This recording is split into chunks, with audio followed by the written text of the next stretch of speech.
Salut à tous, c'est Mika. Comme tu l'entends, aujourd'hui je suis malade, mais on s'en fout, ça va pas m'empêcher de te raconter les meilleures histoires de mon métier.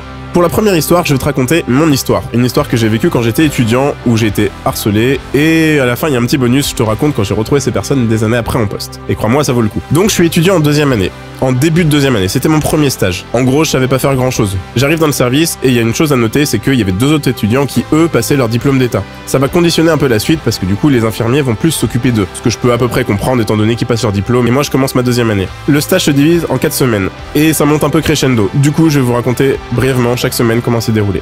Première semaine, ça commence plutôt light. Je suis plus avec les aides-soignantes qu'avec les infirmières, puisque de toute façon, elles encadrent les deux collègues qui, eux, passent leur diplôme d'état. Je suis un peu laissé de côté, mais je suis quand même avec les aides-soignantes, donc ça peut aller. C'est assez bref, y a pas grand chose à dire, ça s'est plutôt passé tranquillement, même si je me sentais un peu mise à l'écart. Deuxième semaine. Là, ça commence doucement à monter, puisque mes deux collègues ont passé leur diplôme, et les infirmières vont forcément avoir l'œil un peu plus sur moi. Ils se rendent compte qu'il y a des choses que je ne sais pas faire, mais en même temps, c'est normal, je suis en début de deuxième année, et les études, c'est 3 ans, mais elles vont pas vraiment le prendre en compte. Et je vais commencer à me prendre des petites remarques, par-ci par-là. Une des infirmières les plus jeunes du service commencera à passer derrière moi, à me dire c'est vraiment dégueulasse la façon dont tu travailles, hein. Ouais, et pas d'explication. J'ai beau en demander, de toute façon tout le monde m'ignore, et c'est là où ça devient compliqué en fait. C'est que on ne répond même pas à mes questions, et je ne sais pas pourquoi. C'est que la deuxième semaine, et j'ai vraiment la sensation que on m'en veut, mais sans savoir expliquer la raison. Et c'est à partir de la 3e semaine où vraiment ça devient un enfer. Tout le monde me suit, sans me dire un mot, me regarde, me fait des réflexions, mais m'explique jamais rien. Et petit point à noter, c'est qu'il n'y avait pas de cadre dans ce service. C'était une faisant fonction cadre qui était partie prenante pour l'équipe elle-même, puisqu'elle était infirmière dans ce service. Bref, vous voyez comment ça commence à tourner, et ça devient très compliqué. Il y a une journée où les choses ont changé un peu, puisque je me retrouve sur la contre-équipe. Je me retrouve à bosser avec des infirmières avec qui je n'ai jamais travaillé. L'infirmière que je suis semble vraiment méfiante, c'est assez bizarre, parce que je ne l'ai jamais vue, je n'ai jamais travaillé avec elle, et il se trouve qu'à chaque action que je faisais, elle était derrière moi. Tu m'attends pour faire le soin, tu rentres pas tout seul dans la chambre. Je finis ce que je fais et après je viens avec toi. Bref, en gros elle me laissait pas seule, elle avait clairement pas confiance, mais je ne l'avais jamais vue donc un peu difficile de comprendre pourquoi. À la fin de la journée, elle me lâche un magnifique « Bah ça va en fait, tu travailles pas si mal que ça ». J'en rigole un peu aujourd'hui, mais sur le moment ça fait un peu bizarre, parce que ça veut dire que tout le reste de l'équipe a clairement été dire à cette personne que vous étiez nul. Mais même plus que ça en fait, c'est que toute l'équipe derrière a dit que vous étiez dangereux. Et ça c'est compliqué à vivre pour moi. Et là arrive la journée qui va faire que ce stage devient affreux. Exceptionnellement, à l'étage du dessus, ils étaient en surnombre. Une infirmière va donc descendre. Rappelez-vous bien de cette infirmière qu'on va appeler B, parce qu'elle revient très souvent, et c'est elle que je revois des années après. Elle descend en service, elle dit qu'ils sont en trop là-haut, et qu'elle voudrait donner un coup de main ici. Il se trouve qu'on est en nombre, du coup, elle s'occupe de ranger la pharmacie. Arrive le moment où un patient sonne. Évidemment, vu que je suis étudiant, pendant que toutes les autres prennent le café, c'est moi qu'on envoie voir le patient, même si ce n'est pas celui que j'en charge. Et il se trouve que la perfusion de ce patient est bouchée, elle ne passe pas. Moi, je suis en début de deuxième année, donc je sais pas trop, et puis de toute façon, j'ai pas le droit d'intervenir, c'est pas mon patient. Donc j'essaye de regarder, je me dis bon, la perfusion est un peu bouchée, je vais aller voir les infirmières. Je rentre en salle de pause, on me regarde et on me fait comprendre que bon, si je pouvais ne pas être là, ce serait cool. Donc je me dis, je vais aller voir l'infirmière Madame B qui est descendue du 3e étage. Quelle erreur. Quelle erreur. Si j'avais su, je me serais retenu. Je lui explique, elle vient dans la chambre, et c'est là où en fait ça commence vraiment à déraper. C'est-à-dire qu'à ce moment-là, tout le monde se méfie de moi, mais elle en rajoute une couche et me traite carrément de débile. Elle rentre dans la chambre, elle regarde la perfusion et elle me dit « Bah c'est bouché, il suffit juste de déboucher la tubulure ». Et en fait, il se trouve qu'elle fait un truc tout bête, mais qu'on nous apprend à ne surtout pas faire à l'école, c'est qu'elle pince la tubulure et elle essaie d'envoyer un peu de pression pour que ça la débouche. Mais quand t'es à l'école, ça on t'apprend que ça envoie un caillou dans le sang du patient et que ça peut se passer très mal. En vrai non. Mais bon, quand t'es en début de deuxième année, tu crois à peu près à tout, et ça c'est un peu compliqué du coup d'aller contre. Je lui explique que c'est pas mon patient, que j'ai pas le droit de le faire, et que de toute façon j'avais besoin d'un avis, elle en a rien à faire, elle m'écoute pas, elle va tout dans le poste de soins, et pendant que je me pose, écrire mes transmissions, et donc faire un retour sur ma journée, j'ai le droit à tout ce qui est le plus dégradant pour moi. Elle parle à ses collègues, en me demandant si je comprends ce qu'elle dit.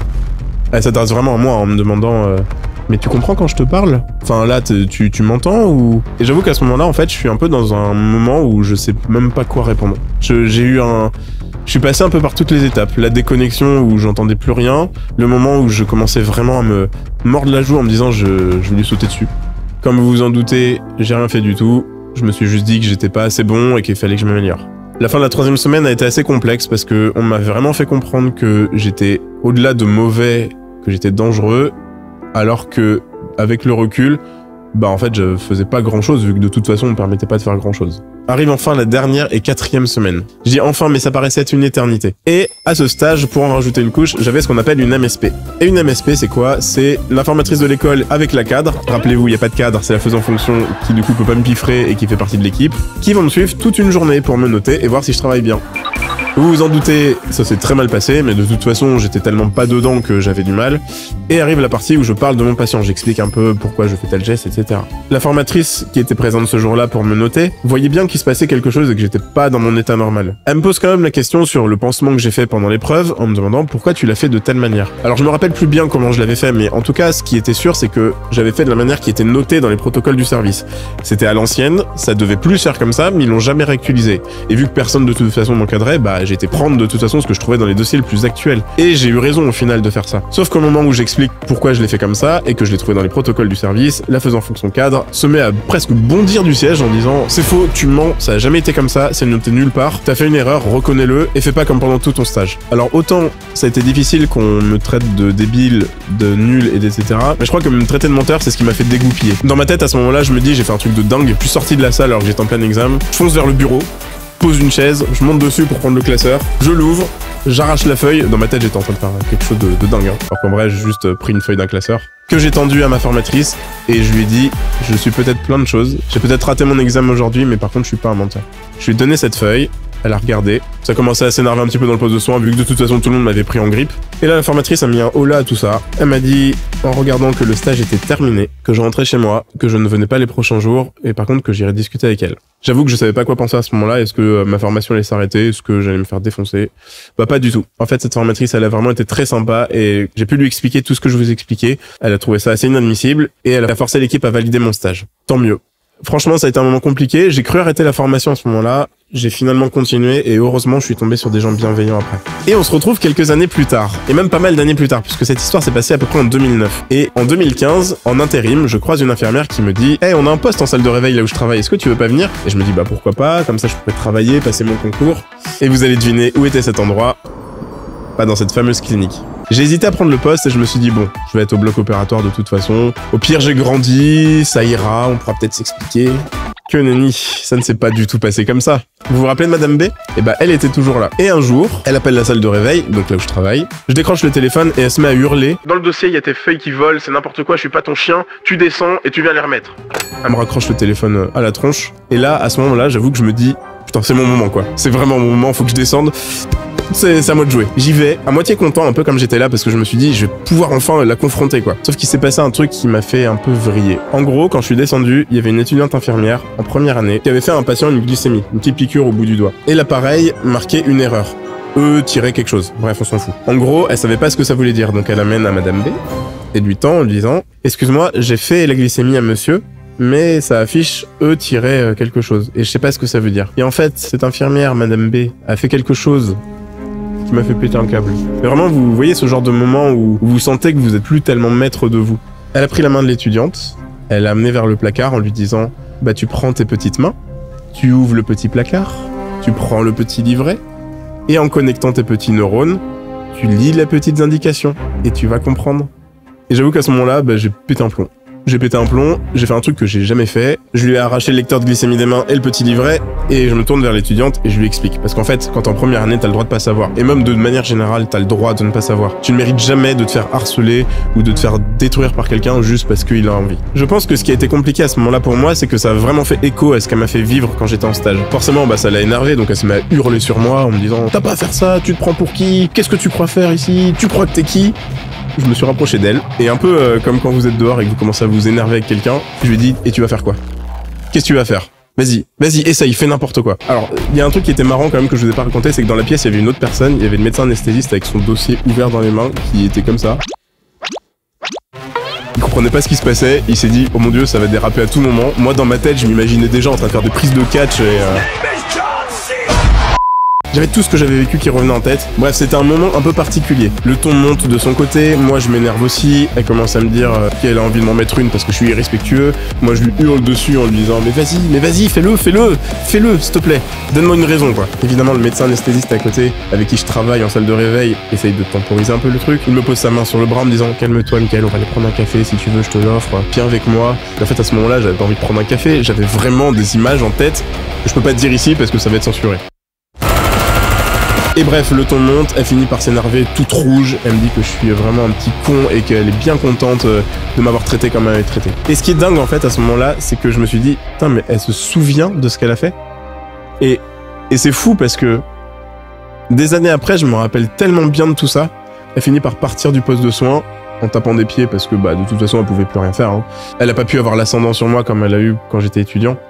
Et j'ai eu quand même un regret, et je me rappelle que je me suis tourné vers cette étudiante, et je me rappelle que je m'excuse, mais tellement, de pas pouvoir faire autre chose pour elle, de la laisser là, et je sais qu'elle allait continuer son stage avec elle. Et encore aujourd'hui, je sais pas si j'aurais pu faire autre chose pour la sortir de ce truc-là, parce que je sais que ça...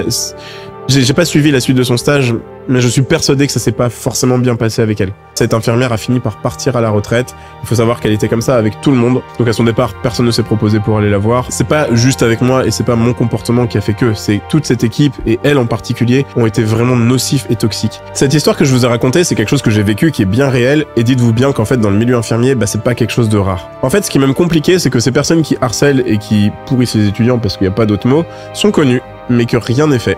Bref, un message à tous mes collègues, ne soyez jamais odieux avec les étudiants, croyez-moi, ça peut détruire quelqu'un. Voilà, c'est tout pour cette histoire, j'espère qu'elle vous a plu. On a parlé donc de ce qui m'est arrivé quand j'étais stagiaire, et je vais te raconter une anecdote que j'ai vécue quand j'étais infirmier en poste, en salle de réveil justement. L'histoire se déroule en fin de journée, il ne restait plus que moi en salle de réveil, et un de mes amis et collègues brancardiers. Une dernière patiente doit passer au bloc opératoire, c'est une jeune fille d'environ 14 ans. Il se trouve qu'elle a une maladie dégénérative qui fait qu'elle perd la vue peu à peu, et elle m'explique en fait qu'elle va devenir aveugle d'ici peu de temps, mais ce qui était difficile c'est qu'elle le faisait avec le sourire. Bref.